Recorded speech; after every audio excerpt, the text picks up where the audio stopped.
모든 종교가 가지고 있는 공통된 부분들이 있습니다.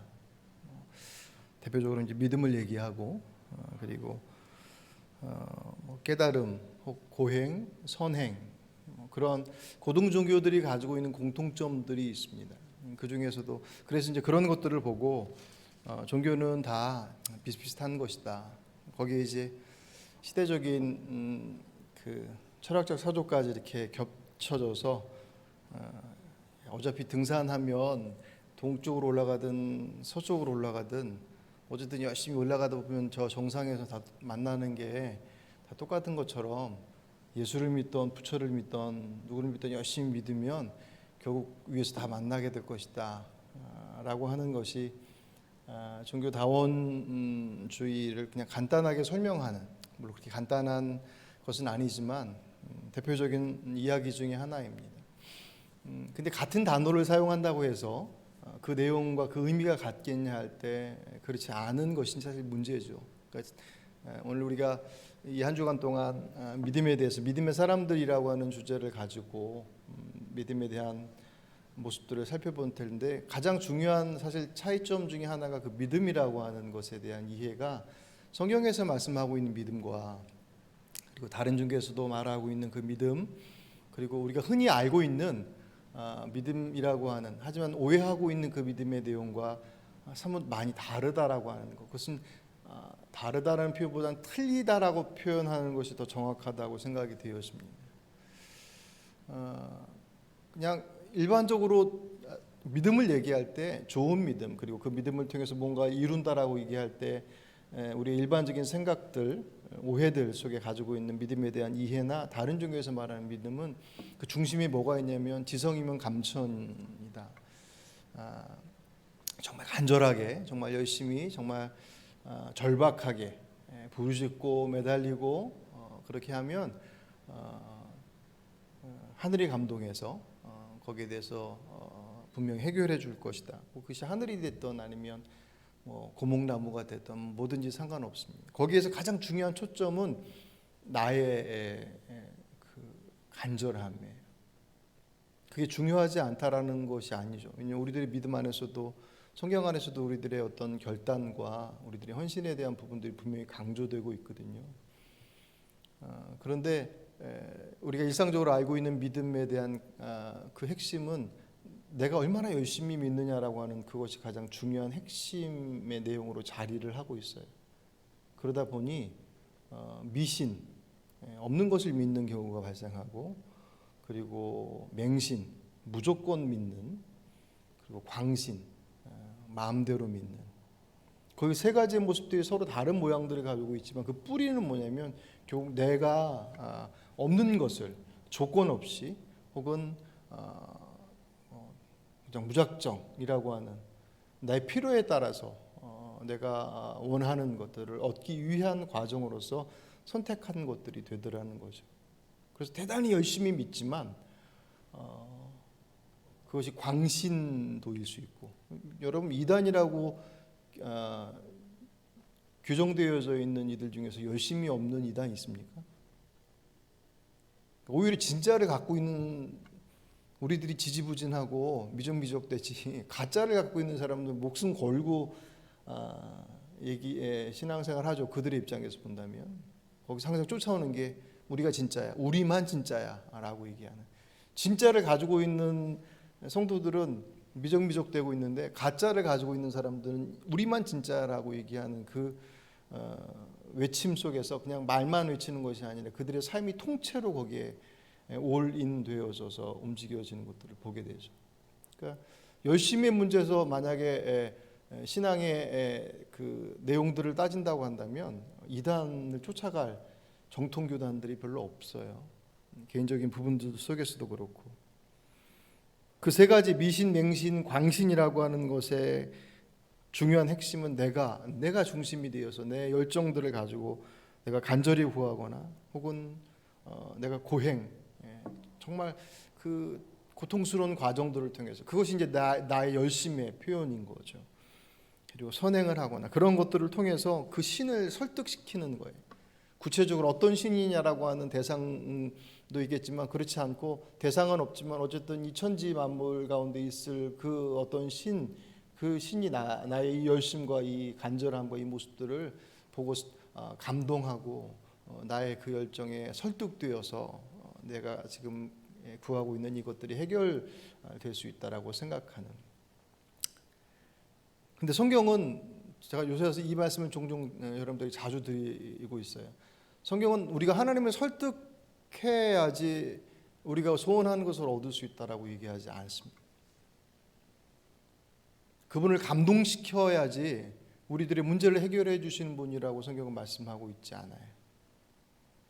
물론 그분께서 감동하시기도 하시고 우리들의 모습 앞에 그래 그러냐? 라고 우리들의 모습에 공감해 주시기도 하시고 그 모습에 그 어떨 때는 못 이기신 척 이렇게 손 내밀어 주시는 것처럼 보이지만 그것은 우리들의 행위에 하나님께서 몰랐던 것을 알고 계셨고 알게 되셨고 야, 네가 그 정도로 열심일지 내가 몰랐어. 그 정도 열심이었으면 내가 들어줄게라고 설득되어지는 모습으로서의 하나님을 얘기하고 있지 않아요. 그건 우리가 그렇게 생각하고 다른 종교에서 그렇게 보고 있는 것들을 같이 오해하고 있는 것뿐이지. 왜냐하면 그 하나님은 전능하신 분이시지 않습니까? 믿으십니까?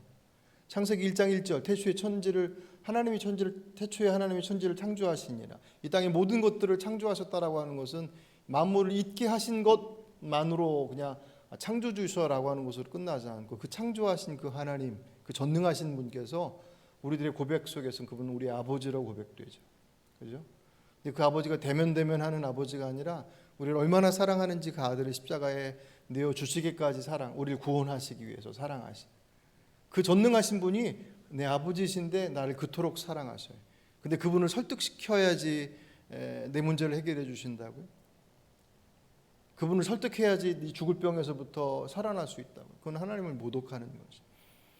십자가의 아들을 내어주신 그 하나님을 모독하는 것입니다. 우리는 그분을 설득시키거나 그분을 감동시켜야만 우리의 문제가 해결될 수 있다라고 생각하는 다른 종교들과 다른 이들의 모습과는 분명히 틀린 다른 내용들을 가지고 성경은 그것을 우리에게 그렇게 분명하게 말씀을 하고 있습니다. 그래서 중요한 것은 내가 얼마나 열심히 그분을 설득시키냐가 아니라 내가 얼마나 그분의 말씀에 귀 기울이고 있느냐. 그게 제일 중요해요. 그분 나를 사랑하심에 아들을 주시기까지 결단하시고 이루신 분이시니까 우리를 통해서 이루시고자 하시는 그분의 일하심은 항상 옳아요. 어떤 분이 고백하셨던 것처럼 하나님은 늘 옳습니다. 하나님은 늘 옳습니다. 그런데 인생을 살다 보면 하나님 도대체 왜 이렇죠라고 물음을 던질 만한 일들이 분명히 있단 말이죠. 그럼에도 불구하고 하나님은 늘 옳습니다. 왜? 그분의 전능하심을 믿고 그분의 우리를 사랑하심을 내가 믿고 있기 때문에.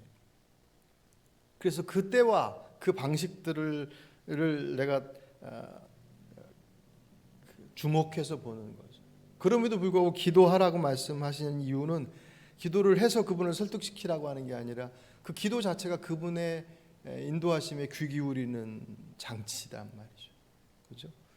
물론 여러 가지 의미가 기도 안에 들어가 있죠. 예수님께서 보여주셨던 것은 그 기도의 자리 자체가 어떤 면에서 보면 에너지를 충전하는 시간처럼 보이기도 하고 그 새벽에 그렇게 고난 몸을 이끌고 가셔서 기도하실 자리들을 지키셨던 것은 의무 속에서 율법적인 어떤 행위로의 모습이 아니라 그 자리가 실제적으로 힘이 있는 자리였기 때문에 그분과 소통하는 자리이기도 하고 전능하신 하나님 그분이 아버지시고 아들이신 예수님께서 이 땅에 오셨어요. 그분과 하나님과 소통에 문제가 있으셨겠습니까? 그냥 생각한다고 한다면 그분 그냥 잠시 어디서 굳이 장소를 구별하지 않더라도 하나님 아버지 하나님의 뜻에 대해서 물으심에 무슨 거침이 있으시겠습니까? 우리의 죄가 있어서 죄로 인해서 왜곡되어진 모습들 때문에 그분을 온전히 바라보지 못하지만 주님은 죄 없으신 분이잖아요. 전혀 사실은 어떤 의미에서 보면 구별하여서 기도의 자리를 만드실 필요가 없으신 분이에요. 그럼에도 불구하고 그 자리를 구별하셨다라고 하는 것은 우리에게 본을 보이시기 위한 것도 분명히 있겠지만 그것보다는 그 자리 자체가 예수님에게 있어도 힘이고 그 자리가 반드시 필요한 자리였다라고 하는 거죠. 하물며 우리들에게 있어서 기도의 자리들은 주님의 그 온전하심들을 흐트러지지 않고 바라보는. 왜냐면 거기 안 보면 분명히 딴 데 보거든. 딴 데 안 보신 것처럼 이렇게 쳐다보십니다. 그분을 안 보면 반드시 다른 데 볼 수밖에 없습니다. 왜냐하면 살 길을 찾아야 하기 때문에. 문제가 더 심각하면 심각할수록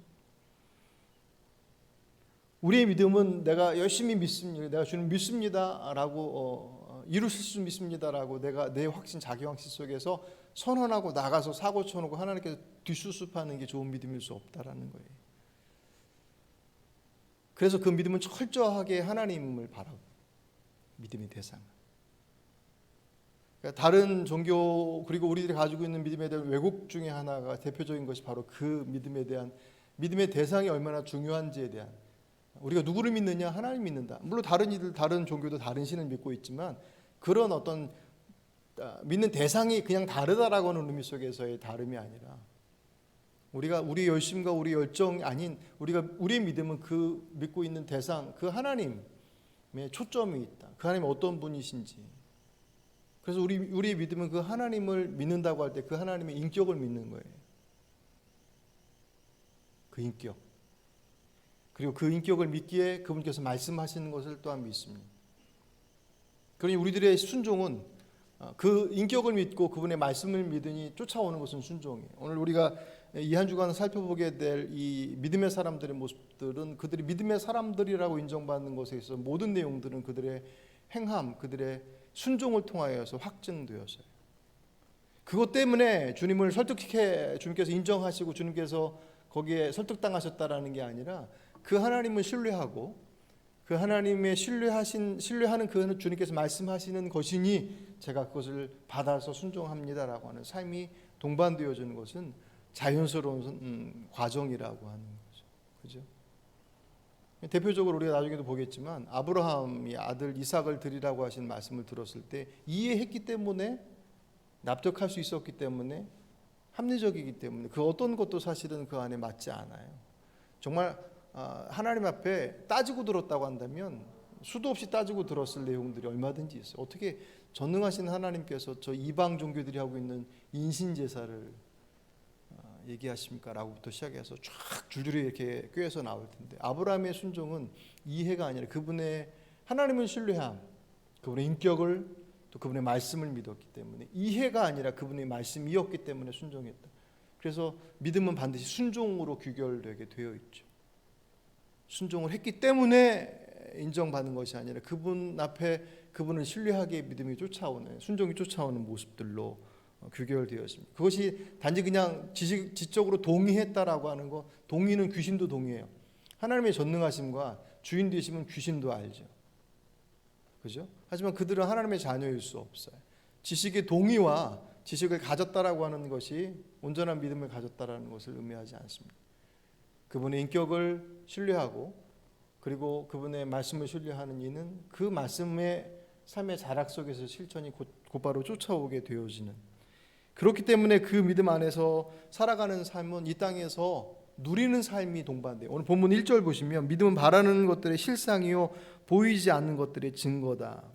바라는 것들, 우리가 소망하고 바라보고 있는 것들을 실제적으로 지금 이곳에서 아직 이루어지지 않았지만 마치 이루어진 것처럼, 보지 못했지만 본 사람처럼, 그것을 본 것처럼 믿음을 통해서 그 하나님을 신뢰하고 그분의 말씀 때문에, 그래서 이 땅에서 이 누림이 반드시 동반되었습니다. 하나님의 나라를 약속하셨어요. 그 약속하신 하나님의 나라를 가보지 않았어요. 물론 우리 책 보면 천국, 내가 본 천국 막 그래서 갔더니 뭐 이렇게 천국 집으로 돼 있고 뭐 누군 더 큰 빌라에 무슨 초가집에 뭐 여러 가지 그런 개인적인 경험들이 있지 않습니까?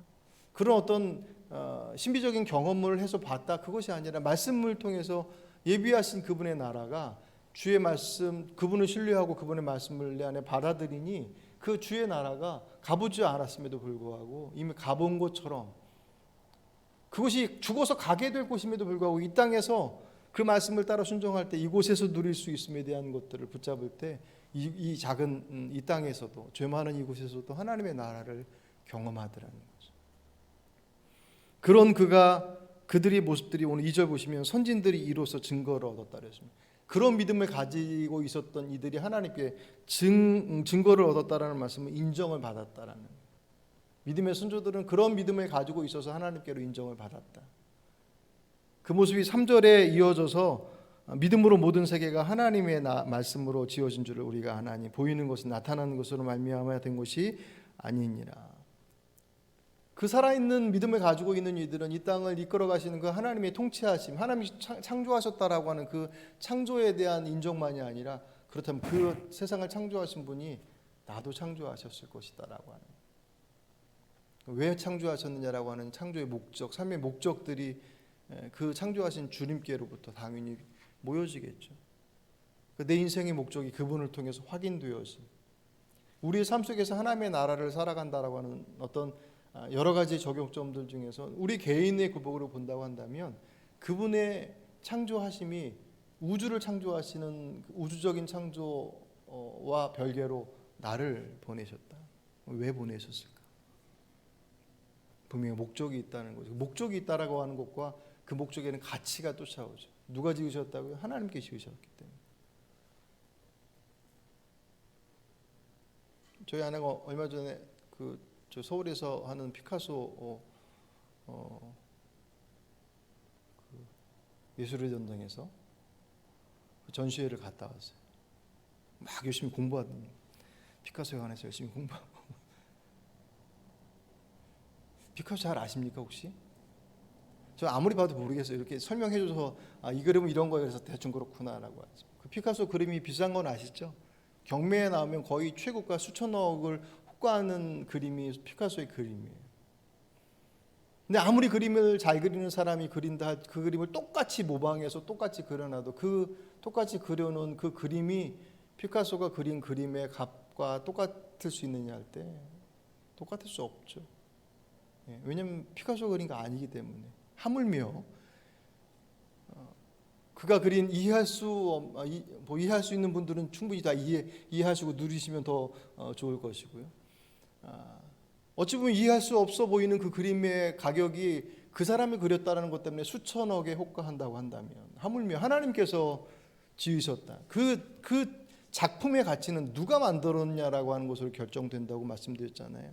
하나님께서 지으셨다고 한다면 저 여러분의 존재의 가치는 그분이 지으셨다라고 하는 것을 고백하는 순간, 내가 무엇을 가지고 있냐 그런 것과 상관없이 그 존재 가치가 선명하게 구별되는 거예요. 그렇죠? 천지를 창조하신 분은 그냥 세상을 지으신 분이 아니라 나를 보내신 분, 목적을 가지고. 그래서 에베소 2장 10절에 보시면 우리는 하나님의 작품입니다. 선한 일을 하게 하시려고 하나님께서 그리스도 예수 안에서 우리를 만드셨습니다. 하나님께서 이렇게 미리 준비하신 것은 우리가 선한 일을 하며 살아가게 하시려는 것입니다. 아멘. 분명한 목적을 가지고 보내셨다. 우리 그것을 바라보고 그 말씀에 귀 기울일 때 우리가 이 땅에서도 하나님의 인도하심을 우리 안에서 누리며 그분의 나라를 살아갈 수 있고, 그것을 살아낸 사람들의 첫 번째 사람이 오늘 본문에 누구예요? 아벨이에요. 4절을 좀 같이 한번 읽어볼까요? 4절에 있습니다. 믿음으로 아벨은 가인보다 더 나은 제사를 하나님께 드림으로 의로운 자라 하시는 증거를 얻었으니 하나님이 그 예물에 대하여 증언하심이라. 그가 죽었으나 그 믿음으로서 지금도 말하느니라. 아멘. 아벨은 제사를 통해서 하나님께 인정받은 사람. 여러분, 제사는 하나님께로 갈 수 있는 유일한 길이었어요. 그리고 제사는 구원을 받을 수 있는 유일한 길을 예표하는 것이었습니다. 그러니까 제사를 통해서만 하나님께 나갈 수 있었어요. 그건 무엇을 얘기하냐면, 제사의 온전함의 여부는 내가 만족하느냐, 내가 흡족하냐, 내가 인정하느냐에 있지 않아요. 그 제사를 규정하신 그분의 하나님의 말씀 안에 분명히 규정되어지죠. 이걸 좀 확장시킨다고 한다면 구원도 마찬가지죠. 내가 이렇게 할 때 구원받고 저렇게 할 때 구원받을 수 있다. 그것은 내가 정하는, 우리가 정할 수 있는 것이 아니라 그분께서 말씀하신 구원의 길은 오직 예수 그리스도다라고 하는 그 길로 확정되어지는 것과 마찬가지입니다. 그런데 세상은 끊임없이 여전히 여러 가지 방법으로 구원의 길을 모색을 하지 않습니까? 그죠? 그것이 도덕이 됐던 선행이 됐던 뭐가 됐든 어떤 모습이 되든지 구원의 길을 향해서 끊임없이 움직여지만 결국 구원의 주권은 우리의 행함에 어떤 것에 있지 않고 그분 앞에 있다라고 하는 것이 선명한 고백이기 때문에 그래서 제사를 통해서 인정받는다라고 하는 그것은 내가 만족하고 내가 흡족한 것이 아니라 그분이 인정하시고 그분께서 요구하시는 방식들이어야 된다. 그것이 뭐라고요? 예수 그리스도의 십자가예요. 제사는 그 십자가를 예표하는 그냥 그림자이고 상징입니다. 그렇게 본다면 아벨의 제사를 조금 구체적으로 보게 돼요. 오늘 본문에는 아벨의 제사 얘기가 나오지 않습니다. 여러분 우리 많이 들어봐서 알지 않습니까? 창세기 4장의 내용에 보시면 아벨과 가인이 제사를 드렸는데 가인이 제사는 받지 않으시고 아벨의 제사는 받으셨다. 가인은 농사꾼이었고 아벨은 양치는 자였었다. 그 내용들의 모습들은 아시죠? 근데 그 그림 그 큰 내용들을 생각하고 난 다음에 하나님께서 제사를 받으심에 예배를 받으시고 구원의 길을 이끄시는 데 있어서 그 제사의 가장 중요한 핵심은 결국 제사가 상징하는 것이 예수님의 십자가의 대속의 은혜이기 때문에 결국 그 제사는 예수님의 십자가의 사건을 상징하는 것이와 관계되어 있지 않겠느냐라고 해서 결국 피해 제사가 인정받는 것이 한 편이 되어져요. 그렇다고 하면 농산물을 드린 가인의 제사는 애초서부터 받아들일 만한 것들이 되지 않는다고 결론되어지지만 사실 성경 가만히 보면 그것만 그렇게 얘기하고 있지 않아요. 왜냐하면 그가 아벨은 양의 새끼를 드렸다. 그리고 가인은 농산물의 소산을 드렸다라고 하는 것으로 끝나지 않고 그 제물을 어떻게 드렸는지에 대한 것이 함께 첨부가 되어져 있어요. 그러니까 이건 사실 종합적으로 봐야 돼.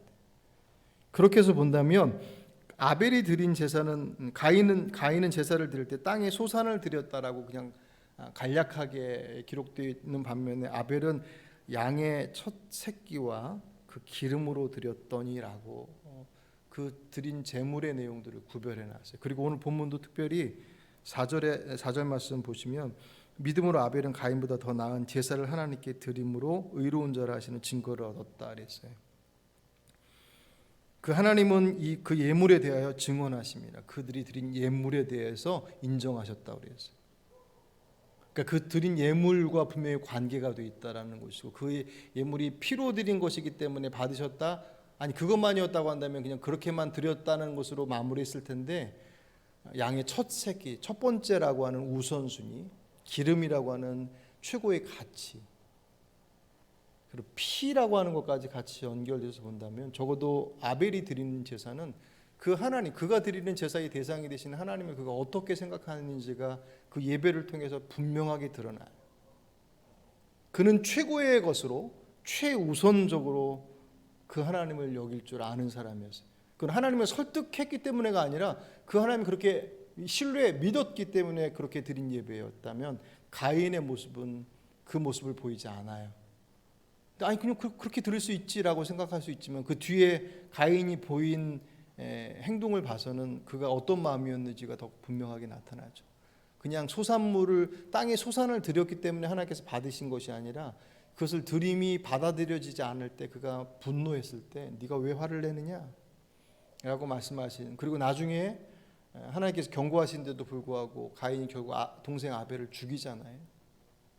예배드리고 나서 자기 예배가 안 받아들였다고 화가 나서 동생을 죽이는 그 과정들을 보면 가인의 삶이 어떤 여정이었는지 충분히 사실은 알 수 있죠. 그것은 단지 그가 못된 삶을 살았다라고 하는 것을 증명해내는 것 이전에 그가 하나님을 어떻게 여겼는지가 선명하게 드러나는 거죠. 그래서 아벨은 그의 예배로 하나님께 인정받은 사람. 근데 4절에 좀 주목해서 볼 게 있어요. 재미난 표현이 있는데 4절 끝부분에 보시면 그 예물에 대하여 증언하심이라 그가 죽었으나 그 믿음으로써 지금도 뭐 한다고요? 말하느니라. 그거 죽었으나 지금도 말하느니라. 창세기 4장에 보시면 아벨이 누군가의 대화를 하는 내용이 하나도 나오지 않아요. 오히려 가인이 동생 죽여놓고 하나님과 대화하는 내용은 나오지만 아벨은 한마디도 얘기하지 않아요. 묵묵히 양 잡아 양을 드리고 형에 의해서 묵묵히 죽어요. 그래서 그는 말 한마디도 하지 않고 그냥 예배 가운데 있다가 그는 그곳에서 사망합니다. 그럼에도 불구하고 오늘 성경은 뭐라고 얘기하고 있습니까? 그가 그 예물, 하나님께서 그 예물에 대해 증언, 인정하셨다. 그리고 그가 죽었는데 그가 죽었으나 그 믿음으로서 지금도 말하느니라. 아벨은 그때 잠깐 등장했음에도 불구하고 그는 그 예배를 통해서 하나님을 어떻게 바라봤는지에 대해 주님께서 인정하심이 그 믿음의 모습들을 지금까지도 그가 말해서가 아니라 그의 삶으로 그가 드린 예배를 통해서 주님께서 인정하셨다. 말하지 않았는데 말하는 사람이 됐습니다. 만약 하나님께서 우리의 모습들, 우리들을 평가함에 있어서 내가 어떤 말을 하느냐 중요하죠. 우리 잠언 요새 보는 데서 잠언의 말이라고 하는 것이 얼마나 중요한지를 얘기하지만 내 말이 싹 다 침묵으로 딱 봉인되어지고 나서 사람들이 나를 판단할 때, 평가할 때 어떤 모습으로 평가할 것인가. 아벨은 말 한마디 하지 않았지만 그가 드린 그 예배와 그의 행동으로 주님께로 인정받았던 삶이었습니다. 정리해서 보면 뭐 여러 가지 확장시킬 수 있지만 우리 예배로 좀 좁혀서 이 말씀을 물론 원래 이 창세기 4장과 이 히브리서 11장 4절의 아벨의 내용들을 같이 적용할 때 예배에 대한 부분들이 1차적으로 적용의 대상이 된 것은 분명히 맞아요. 좀 더 이 내용을 우리가 오늘 상고해 봤으니 그럼 우리들의 예배는 정말 주님께서 인정하실 만한 것이겠느냐. 어떻게 드렸기에 그가 피해 제사로서 그리스도의 십자가를 지금 우리식으로 적용한다면 그리스도의 십자가를 의지하여서 내가 정말 최선을 다해 물론 그렇지만 그 모든 것들에 전제되어진 것은 예수 그리스도의 십자가를 통해서라고 하는 대전제 속에서 하지만 내가 가지고 있는 것 속에서 최우선을 최고의 것을 그럼 이 문제는 또 헌금 문제겠습니까? 아니 그것은 부분이겠죠. 우리의 삶의 자락 속에서 그분을 어떻게 여기느냐라고 하는 것이 우리의 삶의 현장들 속에서 나타나기도 하고 이곳에서 예배드리는 저희들의 태도를 통해서 그러니까 예배 시간에 왔다 갔다 해라 하지 마라, 핸드폰을 받아라 받지 마라라고 하는 것의 의미들이 정말 그분이 우리 안에 주로 고백하고 있다고 하는 우리들의 삶의 자락 속에서의 그분의 주권과 그분의 내 삶의 주인 되심에 대한 고백들로서 이 시간 드려지는 예배라고 한다면 교육도 필요하겠죠. 예배 드릴 때 움직이지 마십시오. 이거 일부 예배 우리 대예배 때 광고해야 되나요? 아벨의 제사, 아벨의 예배는 하나님 앞에 그가 드릴 수 있는 최고의 것으로 그가 가지고 있었다. 과부의 입장에서 본다면 두렙돈이라고 하는 것이 그에게서 최우선의 고백이었고 오늘 저와 여러분의 자리들 속에서 어떠한 모습이 하나님 앞에 최우선의 하나님을 하나님으로 인정하는 예배에게 있는가? 주님께서 인정하시는 말하지 않지만 그의 삶으로 지금도 여전히 말하고 있는 그의 믿음으로 말하고 있는 오늘 아벨의 이 모습이 오늘 저와 여러분의 믿음과 또 우리들의 앞으로의 예배가 되어진 정말 주님께서 인정하실 만한 그 이전에 우리가 하나님을 하나님으로서 온전히 예배하는 것이 얼마나 소중한 것인지를 깨닫고 확인하며 그렇게 드려지는 예배자가 되시기를 주의 이름으로 축복합니다.